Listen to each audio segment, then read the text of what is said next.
Muito boa noite, minha gente. Deus abençoe. Boa noite, pessoal que está online aí. Vamos fazer uma oração, agradecendo a Deus por mais esse dia e esse tempo que nós estaremos juntos. Pai, nós te glorificamos pela graça que nos concede de estarmos reunidos em teu nome para cumprir o propósito santo nesse chamado, nessa vocação.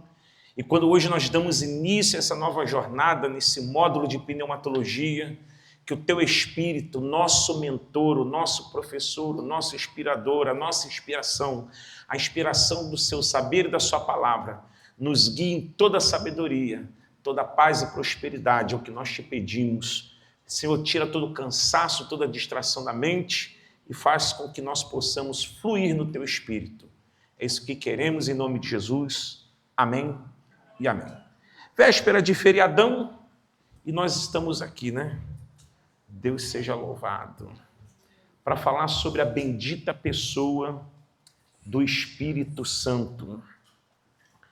E confesso que quando nós estávamos preparando todo esse escopo, esse trilho que nós vamos trilhar por 12 módulos, e eu me perguntava em que lugar eu colocaria esse tempo, né? Onde nós vamos mergulhar nesse entendimento. E nós já passamos pela cristologia, e não deveria ser diferente, porque Cristo é o alfa e o ômega. Depois eu entendi que era importante nós passarmos por aquela que hoje é a maior dor, né, nessa pós-modernidade, que é a questão do entendimento sobre a saúde financeira do povo. E foi uma jornada muito interessante, porque alguns tinham uma expectativa de nós tratarmos por algum viés, e nós caminhamos por um viés completamente diferente, entendendo o que a Bíblia tem para nós. E hoje nós daremos início, então, a esse módulo fabuloso. E, mais uma vez, seremos surpreendidos. Porque não tem como a gente tratar sobre a bendita pessoa do Espírito Santo sem que nós possamos afastar um pouco a lente. E antes de nós tratarmos de forma isolada sobre essa pessoa linda, nós olharmos para o contexto onde ela se move. O Espírito Santo é Deus. Diga, o Espírito Santo é Deus. Mas entenda uma coisa, ele não é um Deus isoladamente. Ele faz parte de um contexto de deidade. Ele é tão Deus quanto o Pai.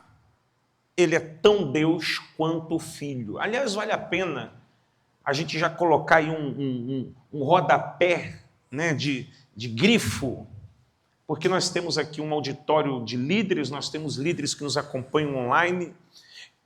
Nunca faça isso. O que, Leandro? Quando você for orar, como já vi até pastores, bispos, apóstolos e, pasmem, senhoras e senhores, seminaristas, que no final de uma oração, terminou a sua oração dizendo: em nome do Deus Pai, em nome do Deus Filho e em nome do Deus Espírito Santo. Nunca façam isso. Nunca façam isso. Porque quando você faz uma proclamação desta, você, talvez até de forma inconsciente, talvez não, tenho certeza que é de forma inconsciente, você acaba cometendo uma afronta, uma heresia bíblica. Porque se eu digo Deus Pai, Deus Filho e Deus Espírito Santo, eu estou consentindo na ideia de que existem 3 deuses. Mas a Bíblia nunca amparou essa ideia. Só existe um Deus.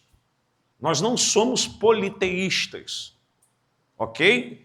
Então, não dá para a gente já mergulhar de cara na ideia da pneumatologia para aproximar a lente no estudo da bendita pessoa do Espírito Santo sem entender um conceito chamado pericorese. Repete comigo, qual é a palavra? Pericorese. O conceito da pericorese, ele nos dá o seguinte entendimento: o Pai, o Filho e o Espírito Santo são pessoas distintas, mas elas vivem em perfeita unidade. De sorte que os interesses, por assim dizer, o mover, a autoridade de um não se choca com os interesses, com o mover e com a autoridade do outro. Eles não se misturam. Eles não se chocam. Eles habitam em perfeita comunhão. E aí eu falo, tem uma frase que hoje vocês não estranham mais, né? Mas lá nos primórdios, quando tudo isso aqui era mato, eu dizia assim, Deus só presta para ser Deus. Tinha gente que se assustava. Que é uma frase que é meio estranha de se ouvir. Mas quando eu digo que Deus só presta para ser Deus, que só Ele tem essa capacidade de se mover dessa forma trinitariana sem que haja choque na sua divindade. Então eu sei que a gente está já começando a tratar de algumas coisas muito novas para você, mas nós vamos avançando nesse entendimento e aí a luz vai clareando para nós. Mas eu queria que você entendesse então que hoje, por uma questão didática, né, e dentro do conceito de uma ortodoxia, a gente não vai já mergulhar de cara no Espírito Santo. Eu preciso entender onde ele está, como ele age, como se move e através do quê. A gente precisa ter essa visão como se fosse um drone olhando de cima para depois a gente aproximar a lente. Foi igual ontem. Ontem, depois eu já sabia que isso ia acontecer.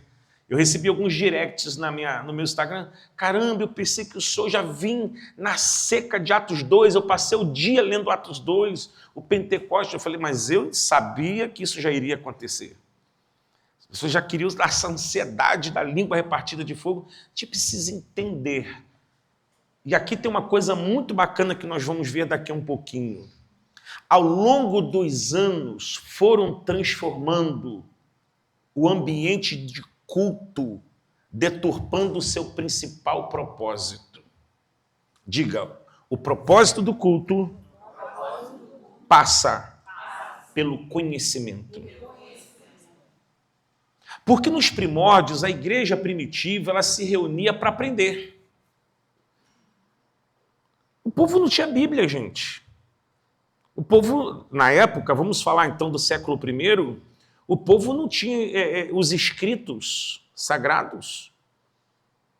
Gutenberg foi imprimir a primeira Bíblia séculos e séculos depois. Então, assim, então como que o povo se reunia? Para adorar a Deus, propósito primordial, principal, e sentar e aprender. Só que com o passar do tempo, esse principal propósito foi sendo deturpado.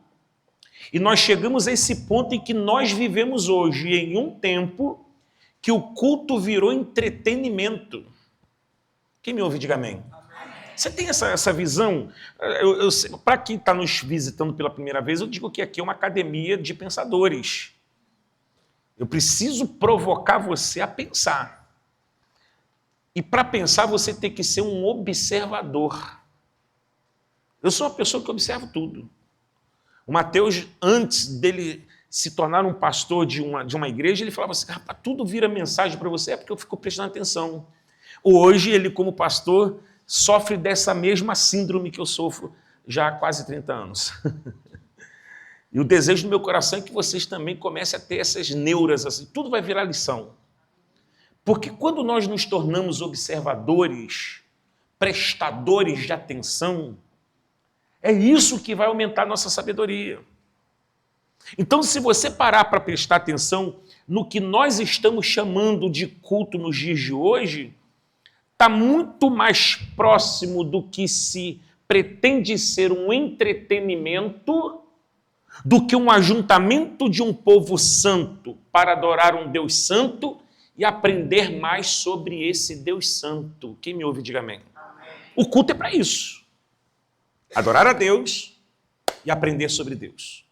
Adorar a Deus e aprender sobre Deus. Só que se hoje as pessoas não sentem um arrepio, elas têm a sensação de que nem foram no culto. Elas não postam, se não arrepiou, não tem stories, não arrepiei, não tem stories. Não arrepiei, não tem feedback. Ainda bem que vocês estão aqui hoje.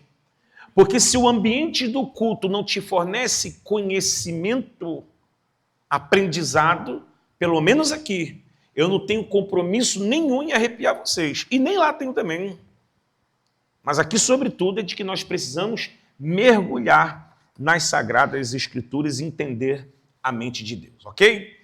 Então vamos voltar um pouco para os primórdios e entender como que se tratava essa coisa da Trindade.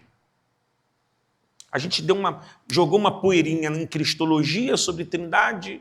Hoje a gente vai dar um mergulho um pouquinho mais fundo sobre essa questão. Vamos olhar para a igreja primitiva? Século I, II e III. O povo não tinha Bíblia. Então eles se reúnem para aprender. Mas você sabe que desde a antiguidade, essa praga chamada falsos mestres já existia. Sim ou não, gente?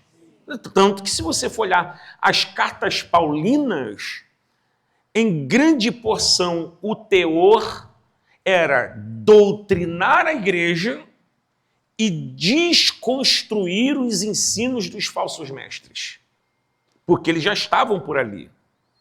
Então, mesmo nos primórdios, o povo já era muito assaltado nessa questão dos ensinos errados, de sorte que até o ano 325, anota essa informação aí, em 325 acontece algo muito importante para a igreja primitiva. O que vai acontecer? Em 325, um concílio. 325 vai acontecer o concílio de Nicéia. O que vai acontecer nesse concílio de Nicéia? Um ajuntamento de mentes brilhantes para chegar a um ponto de concordância sobre os principais assuntos que norteavam a Igreja de Cristo, para tentar destruir, de uma vez por todas, aquele enxame de informações desencontradas. Porque você tem que imaginar o seguinte, vamos voltar lá, século II. Tinha Bíblia, não tinha convenção, que de certa forma cumpre até um papel, pretende-se cumprir um papel positivo, a convenção de uma denominação, e de ano em ano ele se reúne para ver o que está acontecendo no meio do povo. Vamos resolver isso? Mas não tinha isso. Não tinha internet para a gente saber o que está acontecendo na igreja que está a 200 quilômetros de distância daqui. Então, de certa forma, as tribos, aqueles ajuntamentos, eles iam criando as suas culturas dentro das suas comunidades, achando que estava fazendo a coisa certa. E olha, eu vou dizer uma coisa para vocês. Infelizmente, o rebanho que está sendo arrastado pelo engano, na sua grandíssima maioria, eles estão indo de forma inocente. Esses dias uma moça virou para mim, uma moça que está empreendendo, está começando a vida do empreendedorismo, ela, pastor, eu estou congregando aqui há 3 meses, já estou maravilhado. Eu falei, minha filha, que bênção, mas o que te deixou maravilhada? Uma das coisas é que eu estou aprendendo, porque antes não era aprendizado, era imposição. E aí eu sou um observador. Olha para quem está do seu lado e diga assim, o observador sempre faz perguntas. Você vai falar uma coisa, todas as vezes que você tiver a oportunidade de fazer uma pergunta para entender melhor sobre o certo e até sobre o errado, isso também vira ensino. Que eu me ouvi, diga amém. Aí eu falei para ela assim, tá, me fala mais. Como assim imposição? Pastor, era um negócio tipo assim, o pastor queria ver o meu olerite, que fala, o meu comprovante de renda, meu pagamento, e o meu dízimo tinha que ser do bruto. Porque senão não podia cantar. Eu falei, que tremendo.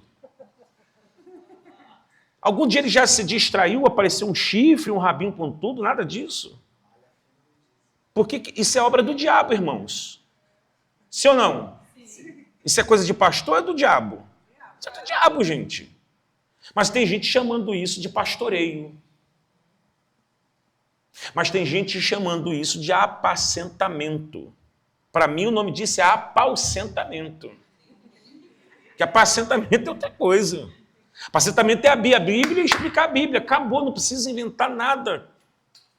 Então, eles vão fazer o concílio de Nicéia para chegar a um ponto de convergência para que a fé estivesse consolidada. Então, nesses primeiros 3 séculos da igreja primitiva, antes disso, cada um tinha uma ideia sobre Trindade. Cada um tinha uma ideia sobre Espírito Santo. Para alguns, o Espírito Santo, como até hoje, uma força ativa, um dínamo, força, um movimento. Só que o conceito dogmático que a Escritura Sagrada nos propõe sobre o Espírito, para que nós compreendamos na nossa fé cristã quem ele é, como ele se move, como ele age, onde ele age, quando ele age, nunca propôs a ideia de que o Espírito Santo fosse uma força. Diga, o Espírito Santo é uma pessoa. Então vamos pensar. Toda pessoa tem sua individualidade, sim ou não? A gente pode se parecer ao extremo, mas nunca seremos idênticos. O Espírito Santo também é assim. Ele coexiste com o Pai e com o Filho. Ele se parece, mas não é idêntico. Ele coexiste. Por que coexiste? Quem pode abrir a Bíblia em Gênesis 1? Já vamos começar saindo da apostila, já para não perder o hábito, né, Gabriel? Eu sei que não, eles brigam comigo. Eles brigam comigo porque eu entrego um material para eles, outro para vocês, e o terceiro é o que vai ao ar na plataforma, né? É bom que você já tem 3 aulas numa aula só. Gênesis 1, quem pode ler bem altão, bonito, Gênesis 1? Lê aí, Caio. No princípio criou Deus o céu e a terra era sem forma e vazia. E havia trevas sobre a face do abismo, e o Espírito de Deus se movia sobre a face Olha ele aí, das águas. grifa aí, e o Espírito de Deus se movia sobre a face das águas. Diga, o Espírito já estava na criação. Sim ou não, gente? Olha ele aí. João vai confirmar isso no Evangelho depois. Você pode ler em casa. Então, quando eu falo que ele é coexistente e co-criador, Espírito Santo, ele é isso. Juntamente com o Pai, juntamente com o Filho. Como pessoa, ele tem uma personalidade. Ele tem a sua individualidade. Outro dia eu ouvi um pastor falando que o Espírito Santo tinha um temperamento colérico. Eu falei, essa Bíblia é do São Cipriano que ele tirou isso. Não, porque quando ele chega, e esse povo, Estevão, eles usam a Bíblia para embasar as idiotices deles. Ele vai usar João 3,8, o Espírito de Deus sopra onde quer. Não, colérico é assim, faz o que quer. Olha que loucura, gente. Agora, a gente aqui ri. Aqui a gente ri. Mas tem gente que chora e sente presença. Não sei que presença é essa. Tem aquela música, que presença é essa? De vez em quando eu fico perguntando, que presença é essa? Aí o cara fala que o Espírito Santo é colérico porque ele sopra onde quer. Não, ele não está falando sobre temperamento, está falando sobre soberania. Abre aí João 3,8. Vamos sair de novo da apostila. Que eu amo falar do Espírito Santo. Aí o Gabriel fala assim, você ama falar de tudo, que toda hora você sai, né? Pastor Nilton já nem olha mais para mim, que ele já desistiu de mim já. João 3,8. Jesus está conversando com o publicano, não é? Um camarada de alto conceito, ele é membro, inclusive, do Sinédrio. A mais alta corte religiosa de Jerusalém, e por obrigação ele tinha que ser doutor na Torá, na lei. É isso? Eu falei João 3,8, porque... Mas é isso mesmo? Quem pode ler aí? O vento sopra onde quer, você o escuta, mas não pode dizer de onde vem, nem para onde vai. Assim acontece com todos os nascidos do Espírito. Pronto. Aí aqui, ó. Não é temperamento, é soberania, gente. Tem nada a ver com temperamento. E sopra onde quer, por quê? Porque Deus é assim, ele faz o que ele quer, quando ele quer, onde ele quer, na vida de quem ele quer. É isso que ele quer dizer. Só que ele está falando com um publicano, com alguém que pretensamente, pelos demais, jamais seria alguém que iria experimentar uma nova vida. Só que Jesus já tinha visto Nicodemos, uns 3 anos lá na frente, quando todos os discípulos meteram o pé, e ele está ali, ó, resolvendo o problema de tirar o corpo da cruz, porque ele era um discípulo oculto de Cristo, juntamente com José de Arimateia. Jesus estava falando assim, o Espírito, tudo arrepiado, ó, que aqui não é para arrepiar não, não deixa eu ficar arrepiado não, gente, aqui é aquela sala de aula. Jesus já estava vendo que Nicodemos lá na frente seria muito mais útil do que Mateus, do que Marcos, do que João, do que Bartolomeu, do que Filipe, do que Tiago. É como se Jesus tivesse assim, você não sabe não, o Nini, mas ó, você acha que Jesus ficava chamando Nicodemos toda hora? Dá trabalho falar Nicodemos toda hora, né? É Nini, pô. Aí quando você fala assim, ó, rapaz, olha, já está mexendo nisso, você não sabe, você não tem a menor noção, ele faz o que ele quer. E você nem vê de onde vem, para onde vai. Quando eu precisar de você, Nini, você vai aparecer na hora certa. Às vezes você olha para esse camarada, para essa pessoa que está do seu lado, você não faz ideia. De repente está do lado de alguém que vai escrever um best-seller, vai compor uma canção que vai tocar uma geração, vai ter uma ideia do Espírito que vai libertar milhares de pessoas, e o Espírito está se movendo onde ele quer. Ele é soberano. Anota isso. Dentro da personalidade do Espírito, que está atrelado à prerrogativa da sua divindade, ele também é soberano, como Deus é soberano. Ele é soberano. Ele consegue pegar um Paulo perseguidor e transformar ele em perseguido. Ele consegue pegar um Levi, cobrador de impostos, e fazer dele um apóstolo, escritor de um dos evangelhos. Ele pega um rejeitado e faz dele um mensageiro. Quem me ouve, diga amém. Por quê? Porque ele é soberano. Ele escolhe os improváveis. Que bom, né? Imagina. Senão a gente não estaria aqui. Ok? Então havia muitas dúvidas que pairavam sobre a mente do povo que se reunia. Olha que interessante. Esse povo se reúne em nome do Pai, do Filho e do Espírito. Só que muitos deles não faziam a menor ideia de como eles se movem. Mas se unem em nome deles. Quer ver um negócio? Não ri deles, não. Olha o que eu vou te mostrar. Aos membros da IDTM, nós somos uma comunidade evangélica pentecostal. É uma church do fogo. Aí se alguém perguntar para você, sua igreja é o quê? A minha igreja é parede preta. Mas é do fogo. É do manto. É pentecostal. Aí alguém fala assim, tá, mas me explica. Pentecostal é o quê? O que é pentecostal? Segundo a mãe de santo Flor de Lis, é reteté. Papapá.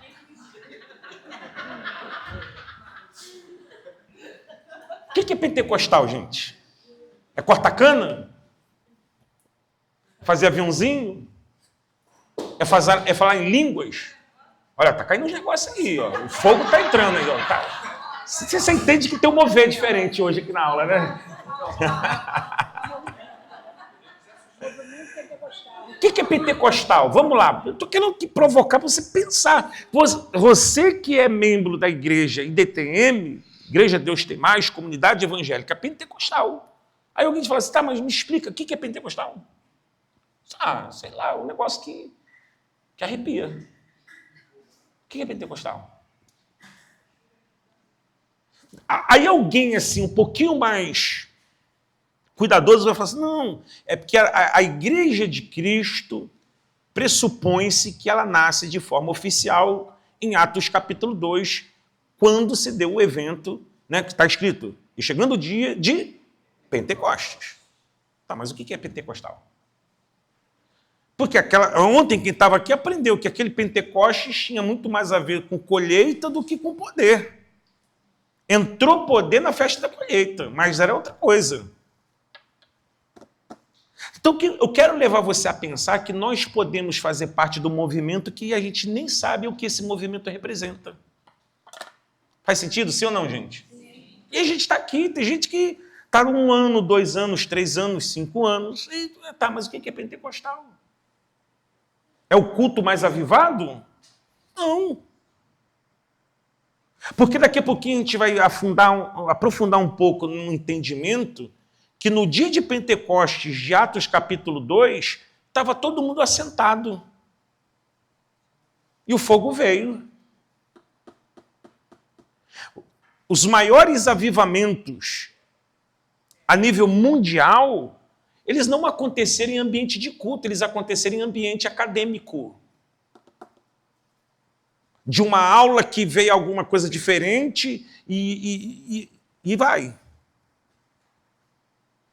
Então, olha como que nós, até mesmo movidos por uma boa motivação, podemos estar ignorantes acerca daquilo que professamos ser a nossa fé.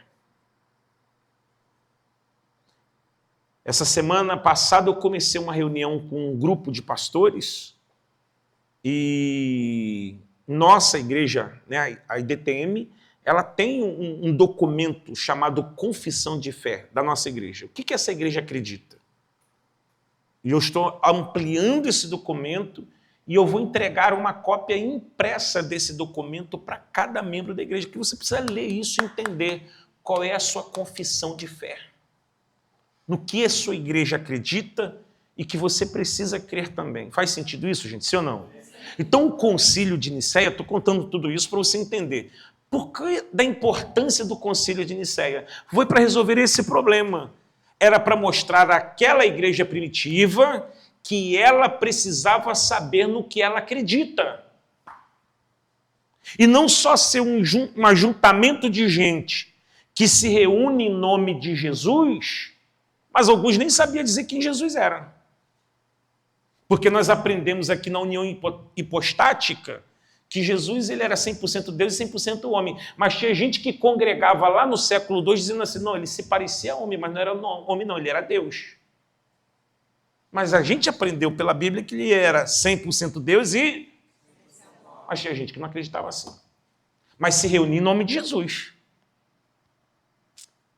Então, essa nossa jornada na pneumatologia, ela vai fechar uma lacuna importantíssima dentro da nossa fé. Quem pode dizer amém por isso?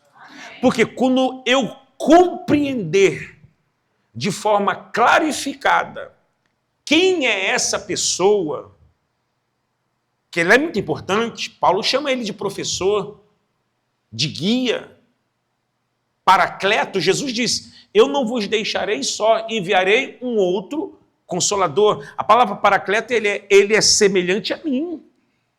Ele é capaz de fazer as mesmas coisas que eu faço, embora sendo outra pessoa. Ele tem a mesma essência que eu, embora sendo outro. Então eu preciso aprender sobre esse ente tão importante. Então, nesse interim, enquanto está acontecendo o concílio de Nicéia, 325, da era cristã, nesse interregno, um outro movimento paralelo também começa a acontecer, chamado patrística. Qual é o nome? que foi a patrística? Do século II ao século VII.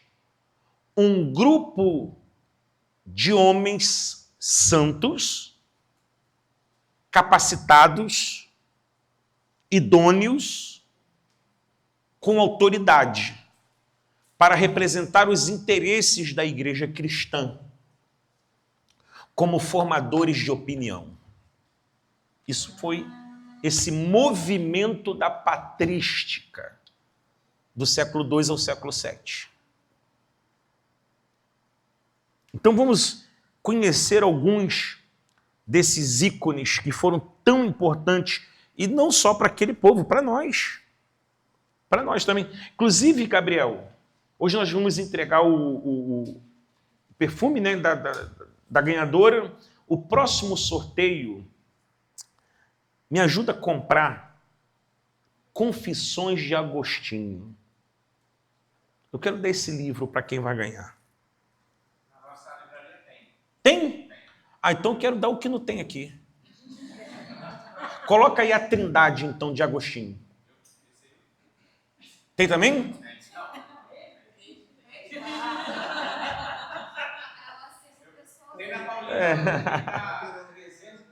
É, por aí. Eu compro aliás, gente, boa essa fala do nosso mestre. Você tem que perder esse preconceito com relação a algumas literaturas. Muitos livros que eu compro e leio, eu compro livros da Edições Paulinas, que é uma editora católica. Fabulosa, por sinal.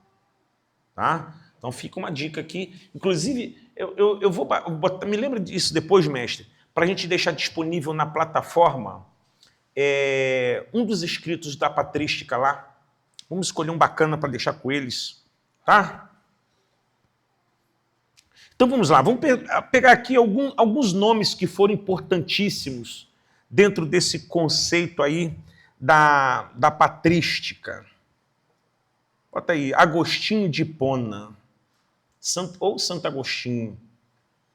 Talvez eu acho que ele foi um dos mais brilhantes, justamente pelo fato de que ele tratou o assunto da Trindade com muita autoridade. Se eu não estou enganado, depois confirma essa informação, ele escreve 15 volumes, se eu não estou enganado, sobre a Trindade. Então você está percebendo que não é um assunto tão simples de ser tratado. Diga, a Trindade é um mistério. Quem estava aqui na aula de Cristologia? Né? Lembra do mistério? É mistério. E a Trindade também é um mistério. É um grande mistério. Tá? Quem foi a primeira pessoa a tratar o conceito de Trindade na igreja primitiva? Anota aí. 2 homens que foram importantíssimos, Profíncus, Clemente e Inácio. Essa dupla, pelos idos do anos 90 da era cristã, Clemente e Inácio, eles começam esse movimento de trazer luz ao assunto da Trindade. Eles identificam uma dor no meio do povo. O povo não está entendendo. Vamos resolver esse problema? Então começa com eles esse movimento de ensino. Que, aliás, gente, eu preciso dizer isso aqui. Eu queria muito que vocês começassem a ser formadores de opinião para gerar essa onda de fome e sede por conhecimento. Porque eu não tenho nada contra o louvor, pelo contrário, eu sou um pastor que amo toda essa ambiência de adoração, louvor. Nós somos uma igreja que investe de forma assim, às vezes até além do que podemos, para poder permitir que a igreja tenha essa ambiência de louvor, um som de qualidade. A gente faz tudo isso porque a gente entende a importância desse momento. Só que a gente vem de uma geração que tem muita fome, muita sede só por esses primeiros 30, 40 minutos do culto. Essa ou não é? Você dificilmente vê alguém conversando na hora do louvor, mas eles conversam na hora da mensagem. Dificilmente você vê alguém conversar no WhatsApp na hora do louvor, mas eles vão checar o WhatsApp na hora da pregação. E aqui eu não estou fazendo juízo de causa do que é mais importante e menos importante, porque no ambiente da adoração, tudo tem sua importância. O culto começa, de forma geral, desde a hora que você acordou. Mas a partir do momento que eu coloquei os pés dentro do santuário, já é culto, sim ou não, gente? Sim. Por que as pessoas escolhem um momento em que elas vão começar a prestar atenção? Porque Deus pode falar na abertura, pode falar na saudação, na primeira música, na segunda música. Deus pode falar até no anúncio, porque Deus fala. Então eu queria contar com vocês para que nós comecemos a gerar essa onda de fome e sede de conhecimento, de aprendizado. Será que isso é importante? Vamos ver se isso é importante? Mateus 28. Mateus 28. Vamos ver o que tem em Mateus 28.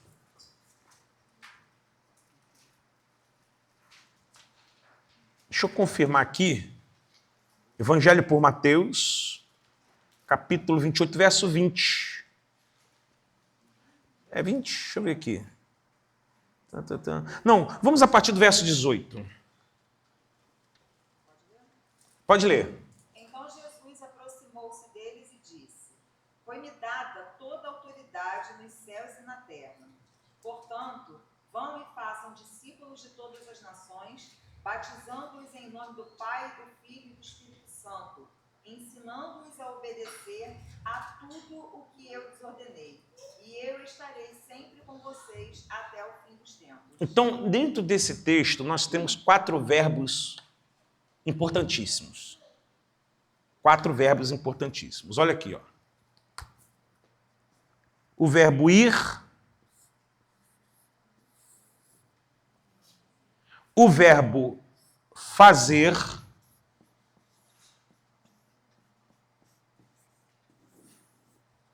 mas o quê? O verbo ensinar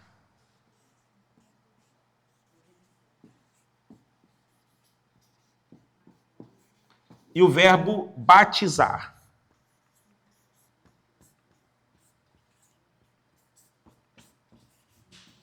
Sabe o que a gente tem observado nesse tempo?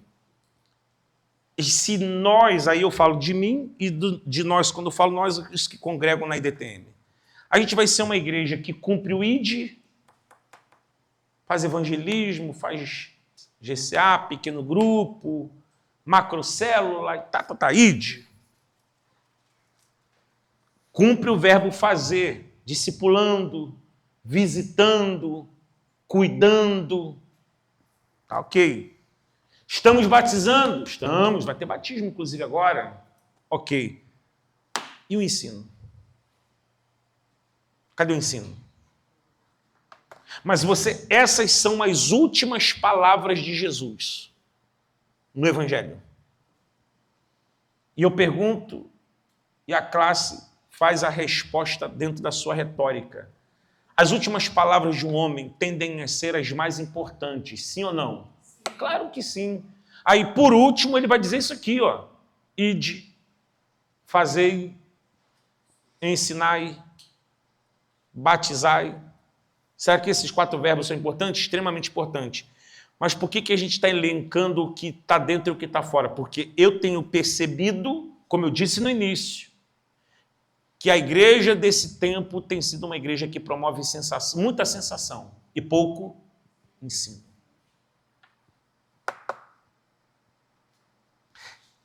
Até porque, gente, existe uma explicação neurológica para isso. Neurocientífica. Não é fácil você prender a atenção de uma pessoa. Não é fácil. Quem que já fez imersões? Imersões que eu falo sexta, sábado e domingo, segunda, terça e quarta, 50 horas de conteúdo que você sai do evento morto. Às vezes a pessoa vai, vou fazer uma imersão em São Paulo, vou ficar no hotel tal, porque eu quero jantar no... Nada. Você sai da imersão bagulhado, corre pro hotel, dorme, toma um banho, acorda no dia seguinte, põe a roupa, volta pro evento, e é hotel, evento, hotel, dorme mal e come mal. Quem já fez esse tipo de jornada assim? Então você sabe que você entra numa situação dessa e você precisa ter muita disciplina, muitos motivos que te prendem numa cadeira e você fica ali grudado, absorvendo o conteúdo. Porque a nossa mente, ela cansa primeiro do que o nosso corpo. Aí vamos para o ambiente do culto? Eu sei que é um ambiente espiritual sobrenatural, mas ele envolve corpo, sim ou não? Diga, culto envolve corpo, gente? Sim ou não? Sim. Claro que você não deixou o corpo em casa e só mandou a alma para o culto. Ah, o meu espírito... Porque tem gente que cultua em espírito. Eu nunca vi isso. Não, eu estou em espírito. E tem gente que já descobriu um espírito que eu nem sabia que tinha na Bíblia. O espírito de oração. Não, eu estou em espírito de oração. Então, diga comigo. Culto envolve alma, mais o quê? Mais o quê? Tem uma trindade também aqui embaixo, se movimentando. Você percebe que Deus é um Deus de reflexos perfeitos? Culto envolve corpo, presença, mente. Só que a mente cansa. E a gente tem que fazer muita força para manter a nossa mente no lugar do culto. Hoje, muito mais. Porque quando eu me converti, não tinha celular. Quem distraía a gente era quem conversava do lado. Mas a gente já dava logo um esporro, porque lá na Assembleia de Deus, cala a boca. Tinha que voltar a isso, gente. É que vocês não têm coragem. Mas aqui não tem ninguém. O Estevão, eu acho que o Estevão Gisele me pegou nessa fase. Estevão e Gisele, eu acho que me pegaram nessa fase. Que eu estava... quanto é que está o tomate aí? Você pegou também. Hã? Não, vou parar que tem um culto aqui. Ó. Não, irmão. Não, já desci e botei o microfone. Pode falar, fala aqui. Para todo mundo ouvir. Aí saía, desviava, foi para macumba. Aí eu parei. Hã? Quando eu estava assim, muito gospel, eu só perguntava assim, quem é o pai dessa criança aí? Que aí já... não, eu tô... Gente, você não tem noção, eu tô quase um anjo. Mas antigamente a gente mandava calar a boca. Hoje não, hoje você tem celular. Você tem luz para distrair, LED para distrair. Antigamente não era o orador lá na frente com o microfone, uma caixa ruim rachando e a gente saía alimentado. Sim ou não, gente? Sim. Por que hoje nós temos mais recurso e menos intensidade na entrega? Então Jesus deixou muito claro os pilares das ordenanças que nós deveríamos cumprir em nome do Pai, do Filho e do Espírito Santo. Qual é a ordenança? Vão fazer discípulos, ensinando e batizando. Diga, ensinando. E depois? Agora tem gente que quer batizar sem ensinar. Não, junta todo mundo, vamos fazer. O negócio é número. É mídia. Porque senão não fica bom na foto, pouca gente. Senão o drone vai mostrar que tem pouca gente no batismo. Mas Jesus nunca esteve preocupado com números. Para ele era importante que quem fosse batizado estivesse instruído acerca do que estava acontecendo. E hoje eu vi uma moça dizendo, não, porque o batismo, ela vai usar a experiência do eunuco de Candace, lá em Atos, e Filipe passa, entendes o que lê? Não, ninguém me ensina, ele explica, só que ela é, desculpa, tão idiota a apóstola, não vou falar o nome dela não pede não que eu não vou falar. Não peça que eu não vou falar. Eu não vou falar porque eu esqueci. Mas é tão idiota que ela está usando o texto do eunuco da rainha de Candace, mas é o texto que diz que Filipe para, você entende que você está lendo? Ninguém me explicou. Aí o Filipe vai explicar o que estava escrito. Diga o ensino antes do batismo. Por que o povo quer colocar a carroça na frente do boi agora? Será que estamos nos tornando numerólatras? Temos que ter cuidado quanto a isso. Só mais umazinha para a gente ir para o intervalo tomar aquele cafezão. Então diga, o Espírito é uma pessoa. Diga, é Deus. Tem personalidade. Então quando Jesus está dando essa ordenança para que o batismo fosse em nome do Pai, do Filho e do Espírito Santo, ele deixa um mapa espiritual de como tem que fazer. Gente, a gente só erra o que a gente quer. Está tudo escrito. Eu fico preocupado quando eu ouço alguns pregadores assim, Deus me deu uma revelação.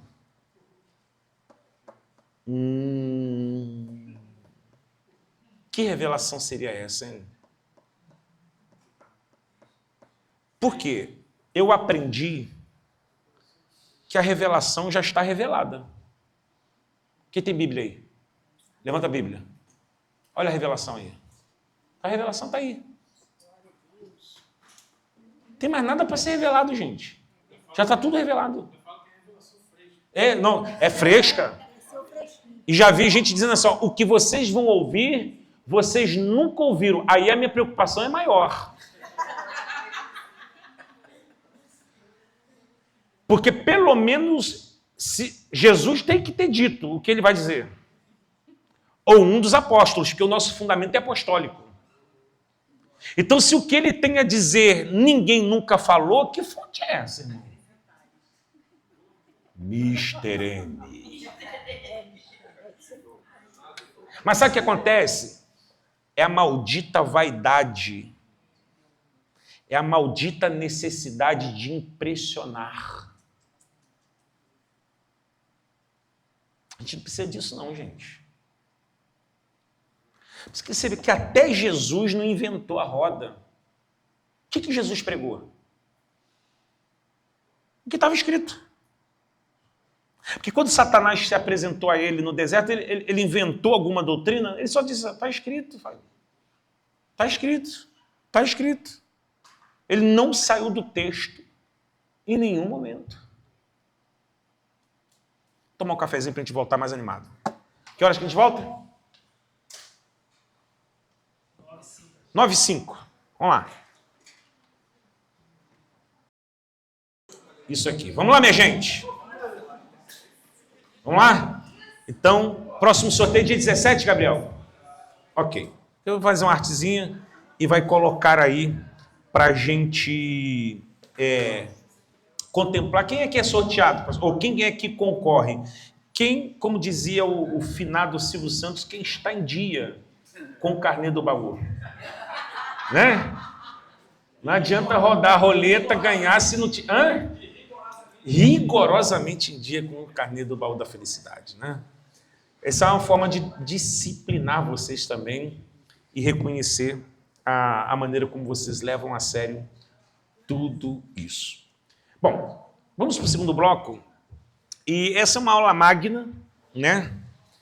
E eu preciso trazer uma visão um pouco mais overview, porque alguns não vão voltar, mas pelo menos vai levar alguma coisa boa do que esteve, né? Aqueles que vão continuar vão mergulhar em águas mais salutares depois, né? Eu queria falar um pouco sobre um material que ajudou muito a igreja primitiva no tocante ao conhecimento da pneumatologia, que era um material chamado Didaquê. Qual é o nome? Não é Didaquê, é Didaquê. Didaquê. Como se tivesse um circunflexo no último E. Na verdade, isso é uma palavra grega. O que era o Didaquê? Uma espécie de manual de fé. Uma espécie de manual de fé.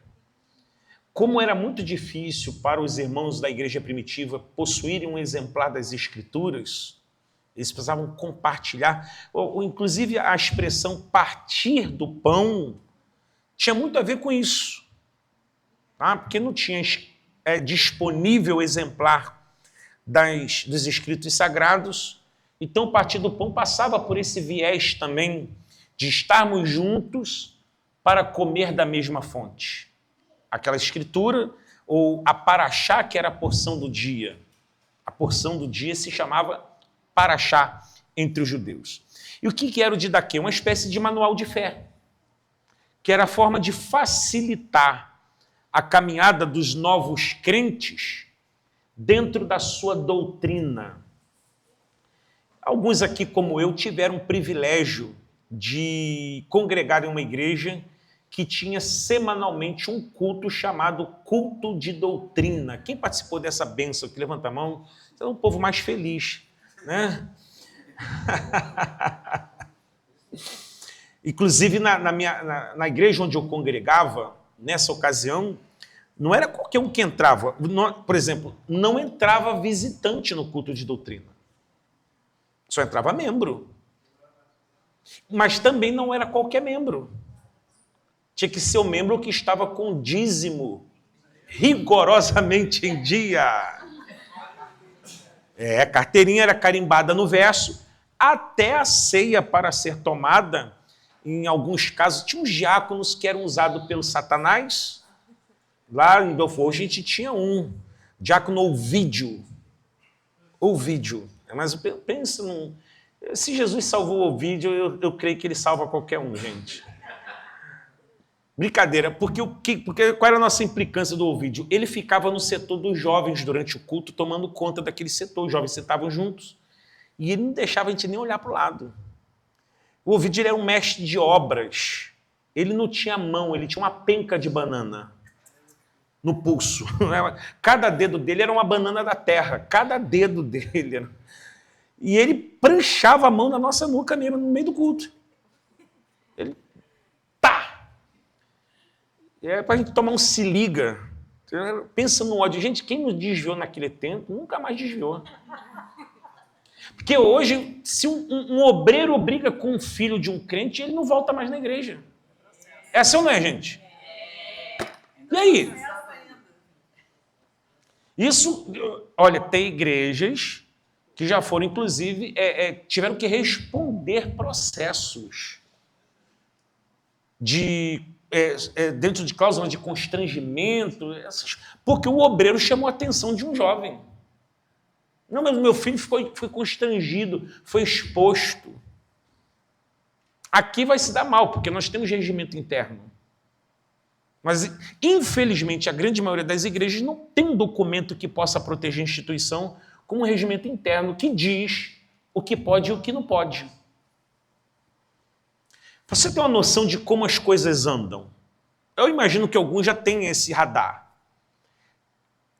Dentro de âmbitos municipais, são mais de 5 mil municípios no Brasil, circulam na grande parcela desses municípios hoje um projeto de lei que tenta institucionalizar o terceiro banheiro em lugares comuns, shoppings, centros comerciais e também igrejas, locais religiosos, que é considerado pela Constituição lugar comum.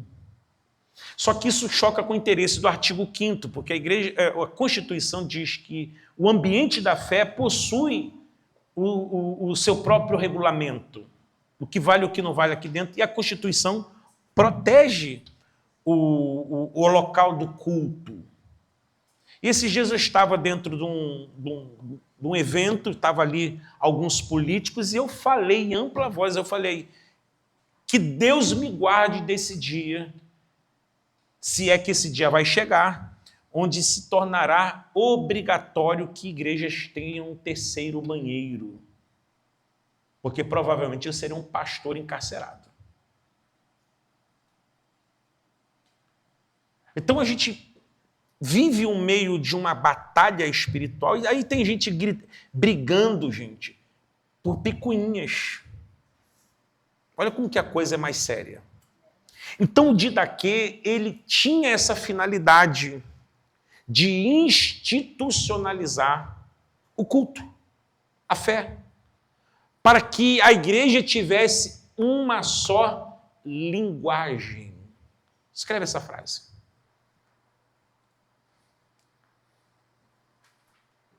um povo vírgula, uma mente, vírgula, uma linguagem, vírgula, uma palavra, vírgula, um Deus. Ponto. É isso. Essas são as premissas que nos fazem ser noiva de Cristo. Um povo, uma linguagem, uma palavra. Eu poderia colocar aí uma fé. É isso que faz de nós noiva de Jesus. Não tem duas palavras. Não tem dois deuses. Não tem duas linguagens. Não tem duas visões. É uma só. Quem me ouve, diga amém. Então, Didaquê cumpria essa premissa. Num tempo que o povo não tinha Bíblia. Não tinha culto de doutrina. Estava falando do culto de doutrina. Por que o culto de doutrina ele cumpria uma função importante? Porque quem estava naquele ambiente estava ali já ciente do que estava para acontecer. E o pastor tratava assuntos pertinentes à igreja local. Olha como que as coisas mudaram, gente. Vocês que levantaram as mãos, de certo vão lembrar que, por exemplo, vamos imaginar que naquela semana foi descoberto que o irmão Sinfrônio estava em adultério. Falei Sinfrônio, que eu acho que não tem nenhum Sinfrônio aqui hoje, né? Mas se tiver, a gente usa outro nome. Sabe qual era o tema do culto de doutrina? Adultério. Sim. Por quê? Porque o pastor ele funcionava como um médico na emergência. Ele precisava resolver o problema do corpo. Isso me arrepia, porque aquele irmão que pecou, não que ele fosse considerado uma doença para o corpo, mas foi um acidente, um corte profundo, que precisava ser suturado. E para que o corpo não enfermasse, então o assunto era tratado na semana em que a coisa acontecia. Gente, se hoje um pastor dá um gabinete para um cara que caiu em adultério, e daqui a 99 dias eu trato sobre adultério de púlpito, o cara acha que eu estou pregando por causa do gabinete que eu dei para ele. E aí? Numa igreja do tamanho como a nossa, por exemplo, que toda hora tem um nabo para você descascar, eu vou falar sobre o quê?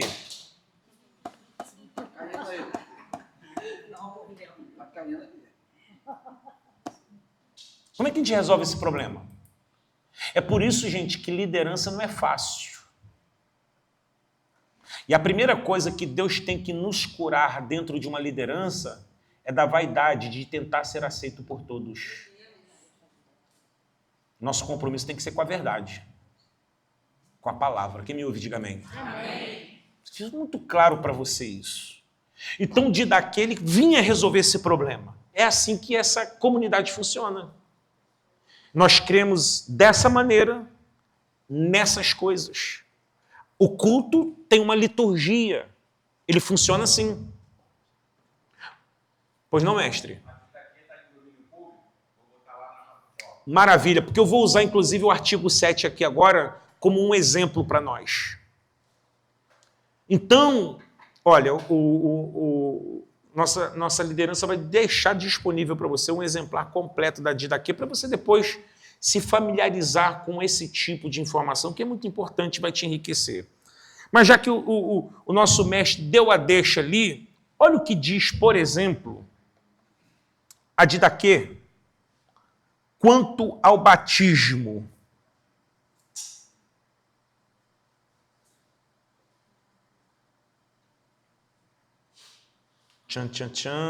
Parágrafo 7.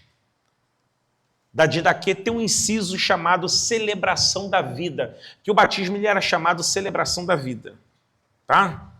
Aí o Didaquê mostrava como que a igreja deveria tratar o batismo para que não houvessem duas visões, duas linguagens, duas culturas.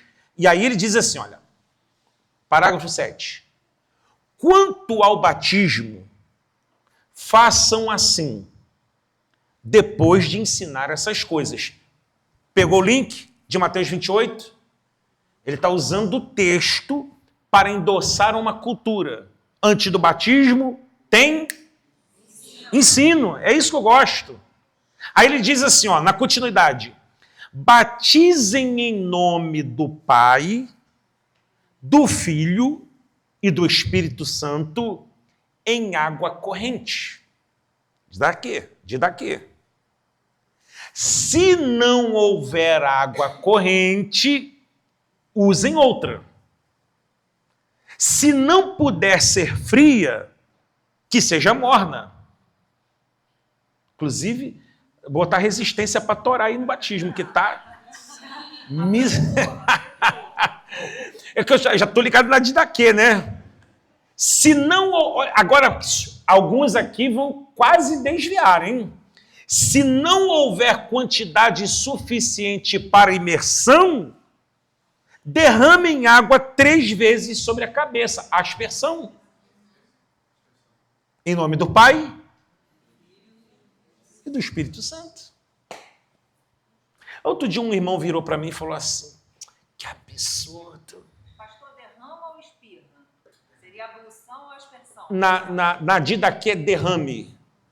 Derrame. Porque a prática era como se pegasse uma caneca e jogasse sobre a testa. É. Então é ablução, né? Não. A aspersão é você tacar água, né? A Igreja Católica Apostólica Romana... Ablução que eles fazem, jogando. Porque na minha época eu fui batizado na penha, né? Hoje bota dentro de uma pia e joga água na... Então eles estão usando o modelo da didaquê. É isso mesmo. E aí esse camarada virou para mim, isso é um absurdo. Eu fui no batismo do meu primo e aí batizaram um senhor jogando água na cabeça dele. Aí eu falei assim, mas tá, amplia. Olha a pergunta. Porque as pessoas elas têm preguiça até de fazer a condenação. Elas não querem, elas só não concordam. Amplia essa ideia aí para eu entender. Não, porque chegou um moço lá de cadeira de roda, eu falei, opa, calma aí. Fala mais. E aí colocaram ele na beira da piscina, inclinaram a cadeira de roda, botaram a cabeça dele para dentro da piscina e jogaram água na cabeça dele. Eu falei, qual o problema? É o modelo? Esse é o problema? Se eu tiver uma pessoa que está em estado crítico, eu disse para ele, em um hospital, clinicamente essa pessoa não sai mais dali, mas ela quer ser batizada. Eu levo ela no rio, eu trago o rio para ela.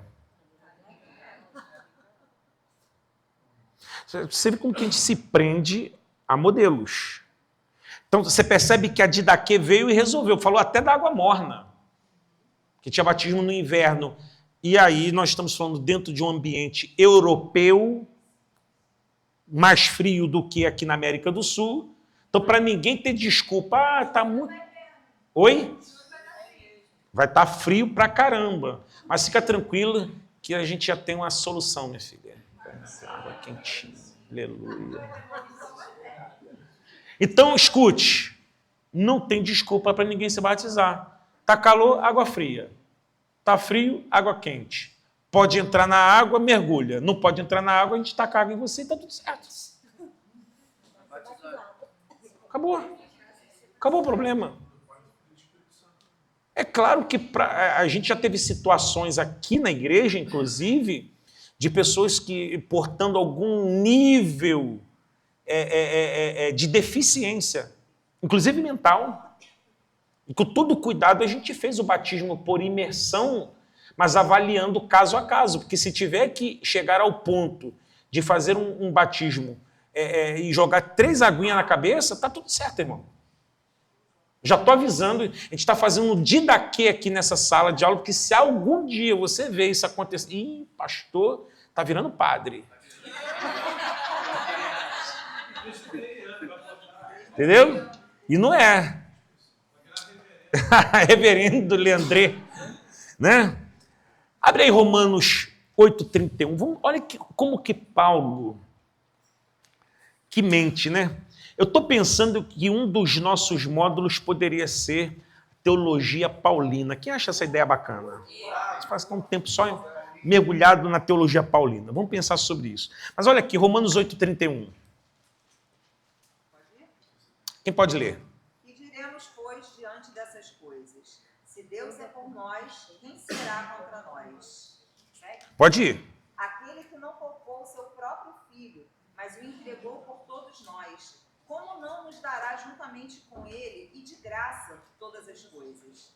Quem fará alguma acusação contra os escolhidos de Deus? É Deus quem os justifica. Opa! Olha aqui. Sabe que hora que Paulo está escrevendo isso aqui, gente? A igreja de Roma, no momento de um ataque furiosíssimo. Aí ele vem construindo toda uma premissa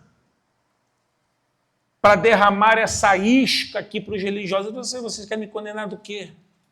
É Deus quem nos justifica. Agora, a pergunta que não quer calar é por que Paulo tem tanta firmeza para construir a sua autodefesa com uma tese jurídica e bíblica? Porque ele era um homem que tinha fome de conhecimento. Mergulhou profundamente dos dois lados, né? Como que é? Mergulhou profundamente dos dois lados. Os dois mundos. Exatamente. Paulo acessava esses ambientes. Uma mente tão preparada, gente, que ele vai para o Aerópago, na Grécia. A gente deveria estar chegando da Grécia agora domingo, né? Da nossa caravana, infelizmente não aconteceu. Mas ele vai no Aerópago, o berço do saber, que era o berço grego, né?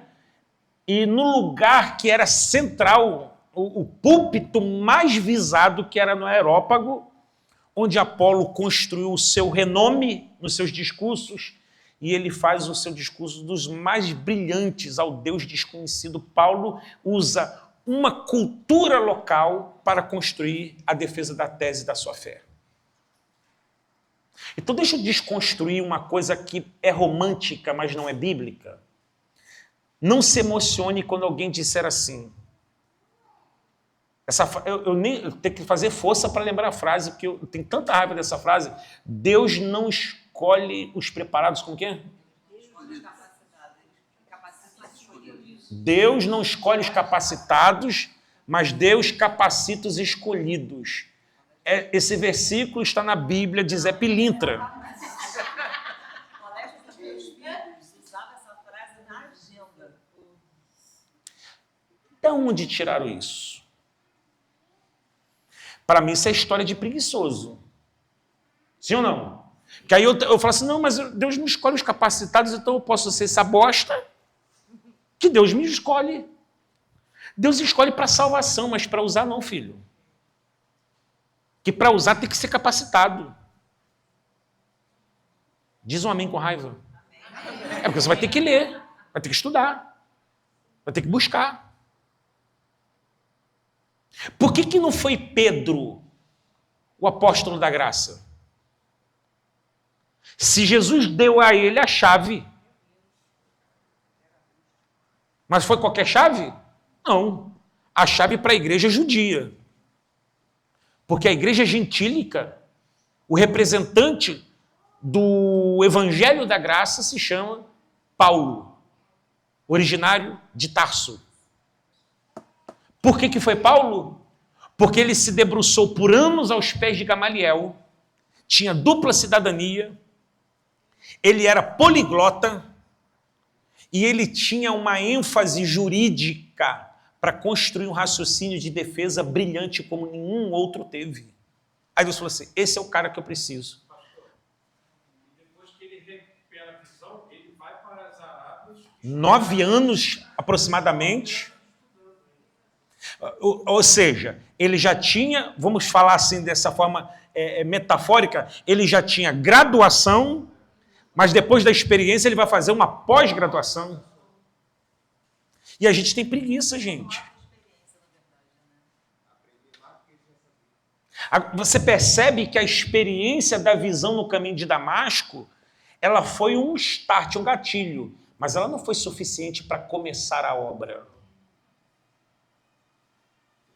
Porque isso não manda um recado para a gente não tem que viver de experiência, a gente tem que viver do quê? Do que nós sabemos. Por isso que ele vai dizer isso aqui aos Romanos, no capítulo 8, a partir do verso 1. Por causa do que ele aprendeu. Tivemos outras mentes brilhantes que construíram essa jornada no entendimento da pneumatologia? Tivemos. Além de Irineu, nós tivemos, anota aí, Justino, no ano 155.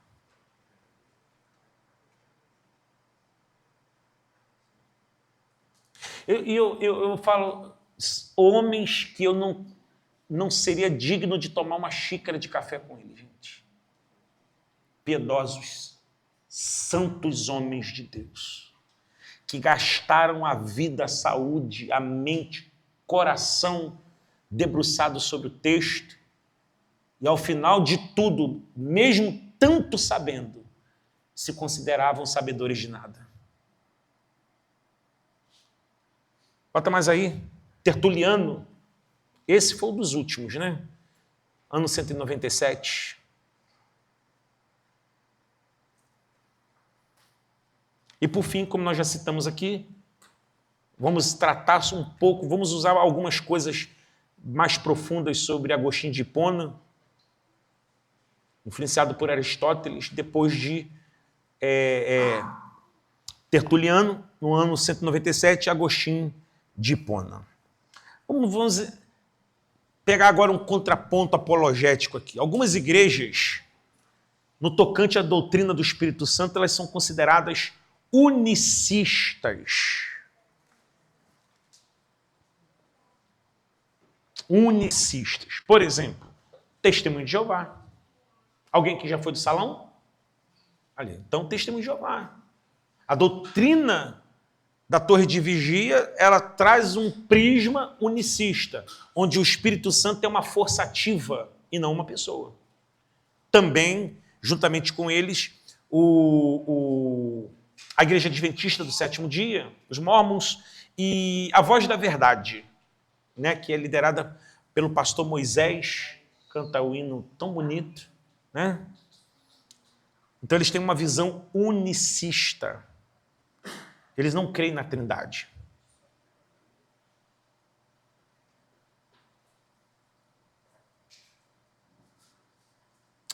Agora, eu fiz um adiantamento aqui dentro de um posicionamento que eu ia tratar. Alguém vai dizer assim, mas, Leandro, a palavra Trindade não existe na Bíblia. Por isso que eu não creio. Mas interessante, também não tem na Bíblia líder de jovem. Olha que lindo, né? Tem cantina na Bíblia? Mas a igreja tem cantina. Escola bíblica. Ministério Kids. E aí? Tem que estar escrito? Eu preciso de um conceito e não de uma palavra. A palavra Trindade não aparece na Bíblia, mas o conceito da Trindade o tempo inteiro está na Bíblia. Ou a gente vai precisar nos lembrar do evento do batismo do nosso Senhor Jesus. Quem esteve aqui no módulo de Cristologia, em um dos nossos encontros aqui, nós tratamos sobre a união hipostática, onde no evento do batismo, as 3 pessoas se manifestaram. O Pai do céu disse, esse é meu filho amado. O Espírito desce em forma corpórea de pomba e o Filho estava emergido sobre as águas. Pai, Filho e Espírito Santo. Não temos a palavra Trindade, mas temos o conceito da Trindade impresso o tempo inteiro.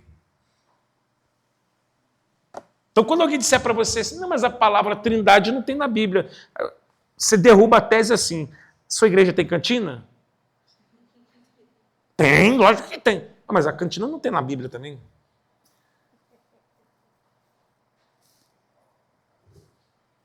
E aí? Vamos ampliar esse entendimento. Quer ver um negócio? Quem aqui crê que Deus é um Deus onipresente? Levanta a mão. Mas essa palavra também não está na Bíblia. Onipresença. Por que a gente crê na onipresença de Deus? Pela palavra ou pelo conceito? Pela palavra ou pelo conceito? Conceito.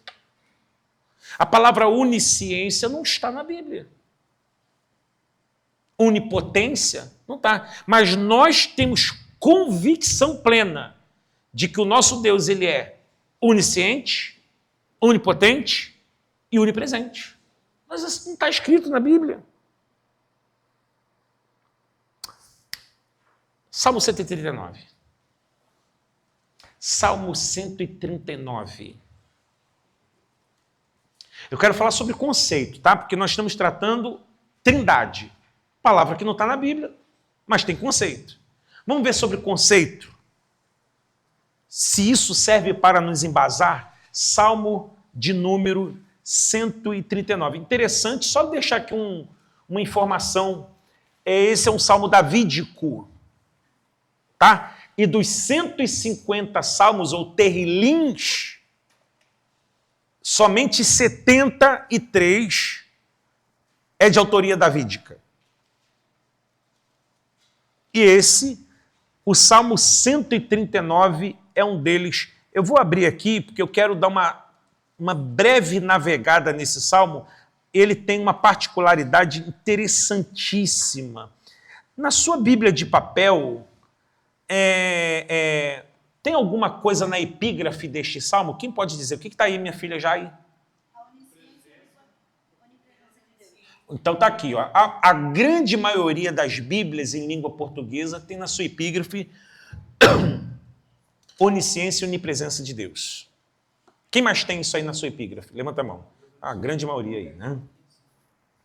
Então, essa epígrafe, gente, isso aí foi colocado pela editora, tá? Isso aí não fazia parte do original do texto. Gente, isso agora eu estou fazendo garrafa para a gente não abrir? Olha aqui para me fazer, por favor. Que depois que meu cabelo não cresceu ainda, entendeu? Aí, acho que semana que vem eu já consigo abrir. Pô, tá vendo? Você tem cabelo, fica mais fácil. Salmo 139. Senhor, tu me sondas e me conheces. Sabe quando me assento e quando me levanto. Ah, sabe, olha aí. Ele sabe. Diga Deus. O que Deus é? Onisciente, ele sabe. De longe, penetra os meus pensamentos. Quem pode penetrar o pensamento de alguém, gente? Só Deus. O que é isso? Onisciência. A palavra onisciência está aqui, mas o que nós temos? Conceito. Esquadrinhas o meu andar e o meu deitar, conheces todos os meus caminhos. Ainda a palavra não chegou à língua, mas o Senhor já conhece. Davi está macetando a ideia, o conceito de que Deus é um Deus onisciente. Tu me cercas por trás, por diante, e sobre mim pões as mãos. Tal conhecimento é maravilhoso demais para mim, sobre modo elevado não posso atingir. Aí vem agora, fase 2. Para onde me ausentarei do teu espírito? Para onde fugirei da sua face? Qual o conceito agora aqui? Onipresença. Tá ficando fera, hein, velho? A palavra não tá, mas nós temos o conceito de onipresença. Para onde fugirei da tua face? Se subo aos céus, lá está. Se faço minha cama no mais profundo abismo, quando eu leio essa passagem aqui, quem assistiu The Chosen aqui? Tinha aquela moça que, aquela passagem tremenda, e ela decorou esse texto aqui. Se vocês não assistiram, aproveita o feriado de Corpus Christi, que é um feriado católico. Alguém aqui vai no tapete de sal amanhã, gente? Hein? Você vai estar cobrindo a mídia lá, se você vê um crente aqui... Não, sempre tem. Não, eu só vim para ver. Fica tranquilo que não é pecado, tá? O Tony vai mostrar. Hum? O Tony vai mostrar. Uhum. Amanhã no RJTV, ó. Aí ele vem, ó, verso 9. Se toma as asas da alvorada e me detém nos confins dos mares, ainda lá haverá de me guiar a sua mão e a sua destra me sustentará. Se digo as trevas com efeito me cobrirão e a luz ao redor de mim se faz noite, até as próprias trevas não te são escuras. Já viram a chave? Aqui é onipotência. Que quem é que pode dominar as trevas do cosmos? Só aquele que é luz na essência. E se a gente continuar lendo esse terrilim fantástico aqui, nós vamos descobrir que Davi vai usar a fina flor da teologia, revelando a divindade do Eterno, mostrando que Ele é. Diga, Ele é. Ele sempre foi onipresente, onisciente e onipotente. Então, quando alguém quiser debater com você sobre a questão da palavra não estar no texto, você não precisa da palavra, você precisa do conceito, ok? Então, estamos de acordo com isso, começamos a avançar para o nosso encerramento. Eu gosto assim. Ninguém dormiu não. Hã? Ninguém dormiu hoje não. Pois é, que bom.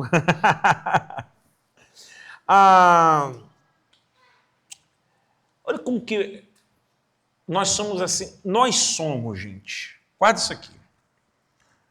Não adianta você dizer, eu não sou influenciável. Todo mundo é. A gente quer criar uma autodefesa dizendo que nós não somos pessoas, o famoso Maria vai com as outras. Mas somos. E eu vou provar. Eu não nasci na era, eu acho que não tem ninguém aqui, da calça boca de sino. Essa fase foi da minha mãe. Minha mãe tem umas fotos lá que tem a boca de sino. Eu não sou dessa fase. Eu já fui da fase da calça bag. Olha lá, a galera da Felipe Martin, né? Tá ligada aí, né? Company. Aí, eu sinto que o Espírito me revela o irmão num lugar, eu vejo a letra H de Hollywood. Eu vi, rapaz.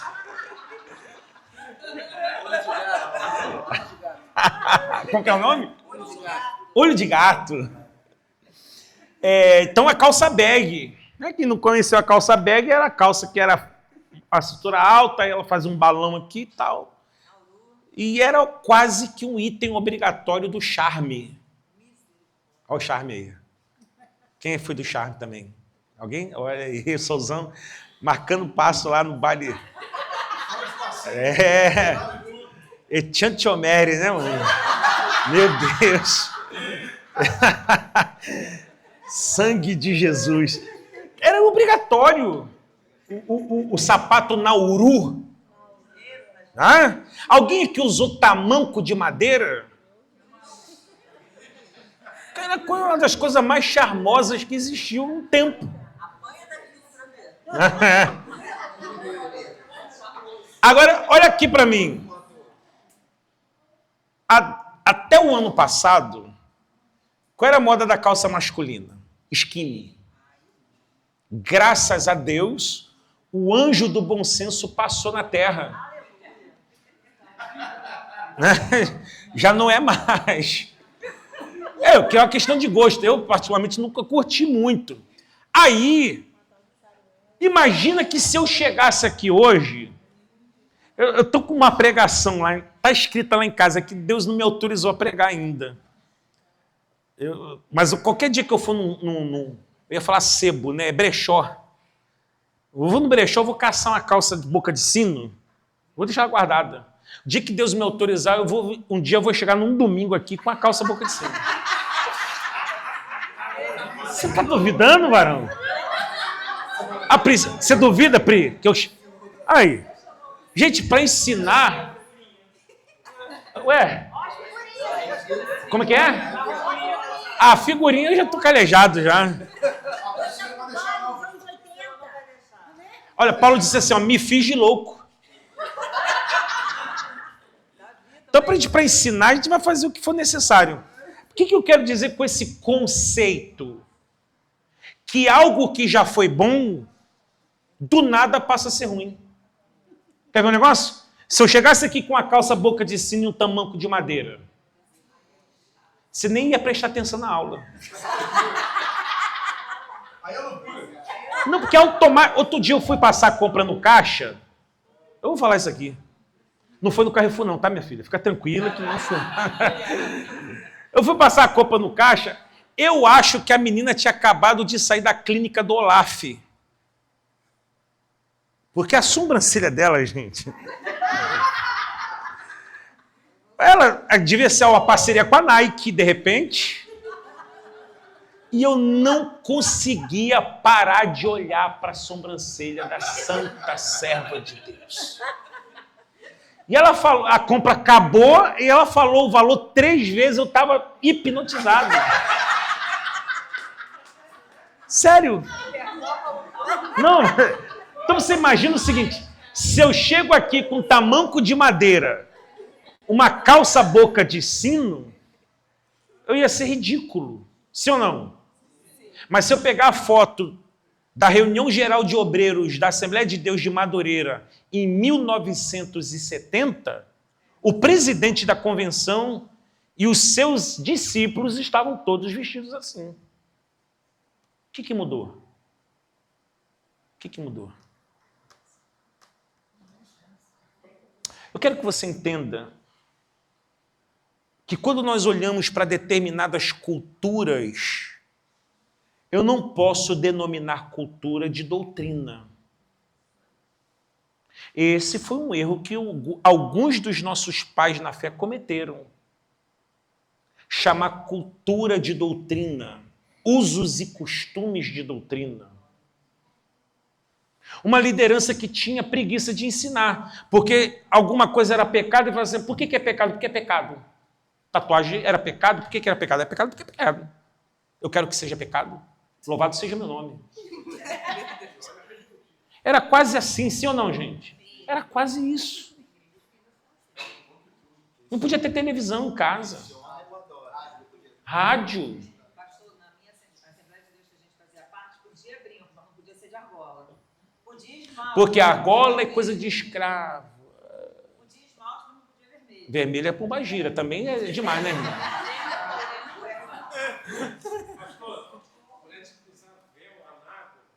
Anágua. Gente, eu já estive em culto de libertação. Você nunca viu isso?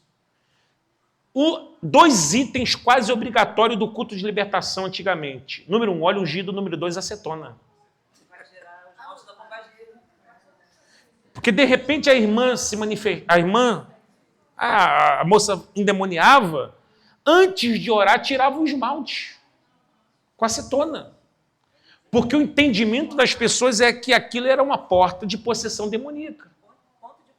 Ponto de contato e outras cocitas mais. A gente vai tratar isso no módulo de apologética, mas eu vou terminar aqui dizendo o seguinte.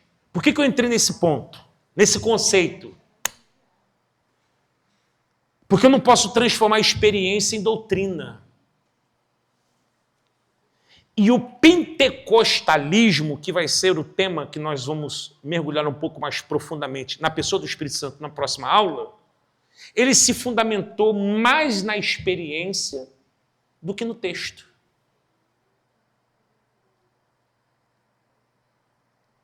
De sorte que uma igreja se consideraria pentecostal de acordo com o volume do glória a Deus e do aleluia. Olha como que havia tanta incoerência. Porque se você pegar o que se chama corinho de fogo, que eu gosto, a base, a gente temos musicistas aqui de altíssimo nível, a base musical dos corinhos de fogo é o shot, é o forró. Um ritmo nordestino secular. Porque existe diferença de música secular e mundana. Qualquer dia a gente trata isso aí também. Mas era exatamente esse ritmo que levava para dentro. Por quê? Porque em algum momento da história do pentecostalismo, alguém que liderava um trabalho pentecostal, um dia já teve no pé de serra, sentiu saudade e falou assim, vou trazer o ritmo para cá. Vou botar uma letra gospel e vou chamar isso de hino de fogo.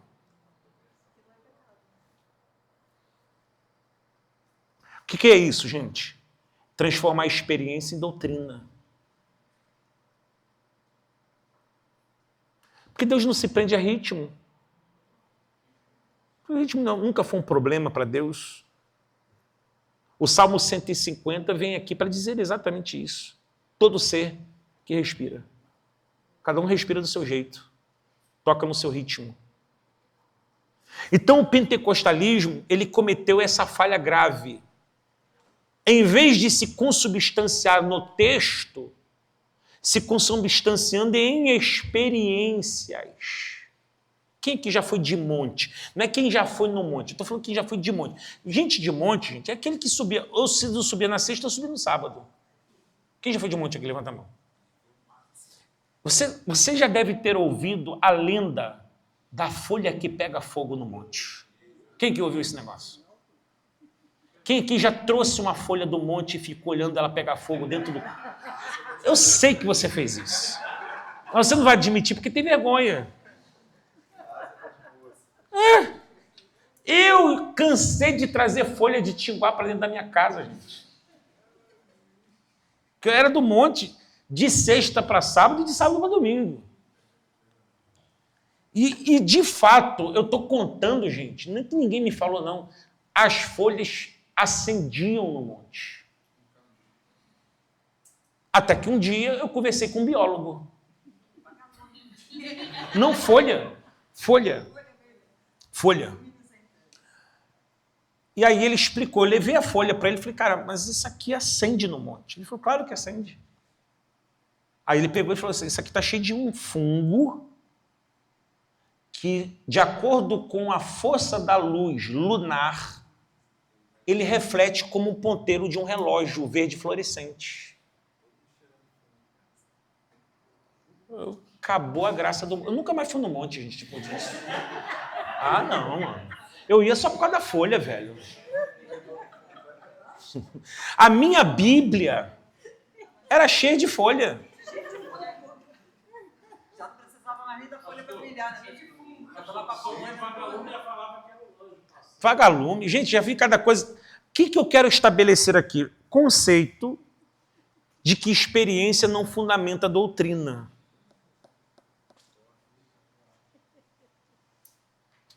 Porque o conceito ele tanto pode tender para a boa coisa como para a coisa ruim, sim ou não? Sim. Então, cuidado com alguns livros que você vai ler sobre doutrina de libertação, por exemplo, que é onde estão as maiores aberrações. Rebecca Brown, Peter Wagner e por aí vai. Joga fora. Neuza Itioca. Uma vez eu paguei, gente, para ir num seminário. E essa serva, aí é daí para lá com quem quiser.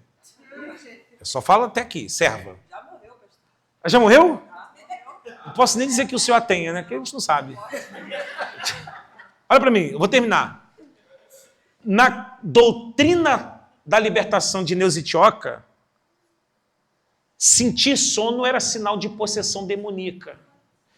Imagina o Ronice, que acorda 3 horas da manhã. É 3? Só não dormiu hoje porque eu tô aqui. Que tá aí, né? Que acorda 3 da manhã, encara esse trânsito maluco que a gente sabe como é que é, e ainda vem para um seminário. Como que um homem desse não sente sono, gente? E eu tenho certeza que, em nome de Jesus, né? Tá tudo bem. Eu posso brincar que eu disse meu filho. Mas, olha, ela falava, sabe o quê? Posso falar, gente? Posso mesmo? Peido era demônio. Arroto era demônio. A pessoa bocejar que estava com sono era demônio. Então só não está endemoniado quem está morto. Que quem nunca caiu.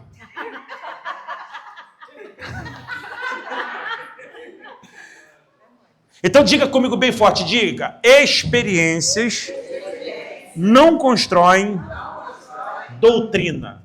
Então vamos fechar com Atos 2, que eu sei que você está doido para dar uma passadinha lá para a gente ir embora. Rapidão. Atos 2, 1 e 2. Atos 2, 1 e 2. Quantas pessoas online aí? 26, olha, um cheiro para vocês. Você de longe, faz um dia, vem cá, tomar um cafezinho com a gente, tá bom? Atos 2, 1 e 2, quem pode ler bem bonito? E quando o dia de Pentecostes chegou, completamente, todos eles estavam unânimes em um lugar. E de repente, veio um som do céu, como de uma rajada de vento impetuoso. Ok. Quem tem a versão, estavam todos assentados no mesmo lugar? A versão dele está unânime, é NVI? Deve ser NVI. King James. Quem tem a versão assentados, reunidos, assentados no mesmo lugar. O que eu quero estabelecer com essa crítica, como diz o meu professor, essa crítica textual? O ambiente de Pentecoste, o qual eu já tive o privilégio de estar nesse cenáculo por 2 vezes, e uma informação linda aqui. Não sei se eu já disse isso. Acho que não. O cenáculo do Pentecostes foi a mesma casa da última ceia. Isso aqui é de chorar. Tem um negócio aqui, mas outro dia a gente vai tratar isso aqui. É muito forte. O dia que eu tive lá, porque eu não tinha esse link ainda. Até o dia que eu estive lá pela primeira vez, que foi em 2022, em novembro, e eu estava doido para chegar nesse lugar da última ceia, que era o cenáculo da última ceia, para mim. E aí nós entramos, o seu Davi, que é um mestre, um guia, mais de 30 anos morando em Jerusalém, repórter da Estatal, enfim, uma celebridade, ele que foi o meu guia da minha caravana, seria o guia dessa caravana também. E aí a gente estava ali no cenáculo, um lugar muito lindo, ele explicando as questões das colunas, dos desenhos e da arquitetura e do porquê ali, toda aquela história. E eu estava embebedado ali pelo fato de que eu estava literalmente no lugar onde Jesus partiu o pão com os discípulos, porque quando você vai em Israel, tem aquela história, né? Olha, aqui, aí o guia fala assim, ó, a tradição diz. E ele já explica o seguinte, quando o guia usa a expressão a tradição diz, significa o seguinte, pode ter sido aqui, mas também pode não ter sido aqui. Foi perto. O cenáculo é um dos pouquíssimos lugares que se existem, certeza 100%, dentro do âmbito histórico, arqueológico e cultural, de que foi ali que Jesus partiu o pão. É um dos poucos lugares. Então eu estava assim, muito empolgado com essa história e achei que já era o ápice, até que o seu Davi falou assim, e depois que eles partiram o pão, desceram o Vale de Cedron, ele mostrou aqui, o Vale de Cedron, foram para o pé do Monte das Oliveiras, onde tem o jardim do Getsêmani, Jesus orou, foi para o Gólgota, foi crucificado, foi sepultado, ressuscitou o 3º dia, e ele vai caminhar com os discípulos e tal, e ele foi assunto aos céus no Monte das Oliveiras, mas disse aos discípulos ficar em Jerusalém. Só que os discípulos eram, na sua grande maioria, galileus. E a Galileia estava a aproximadamente 100 quilômetros de distância da Judéia. De sorte que eles não tinham endereço fixo na Judéia. Que lugar que a gente vai ficar em Jerusalém? O lugar que eles já tinham estado por último. O cenáculo da última ceia foi o ambiente do Pentecostes. E aí fica uma lição. Repito. Diga comigo, experiência não constrói doutrina. O que constrói doutrina é o texto. E é o texto sagrado que nos diz que no lugar onde foi partido o pão, também é o lugar onde o fogo desce. Qual o problema da nossa geração? Que é fogo. Que vem a fundamentação de ser pentecostal, né, pastor? Sim, Não só a experiência, mas a experimentação dentro do texto. do texto, exatamente.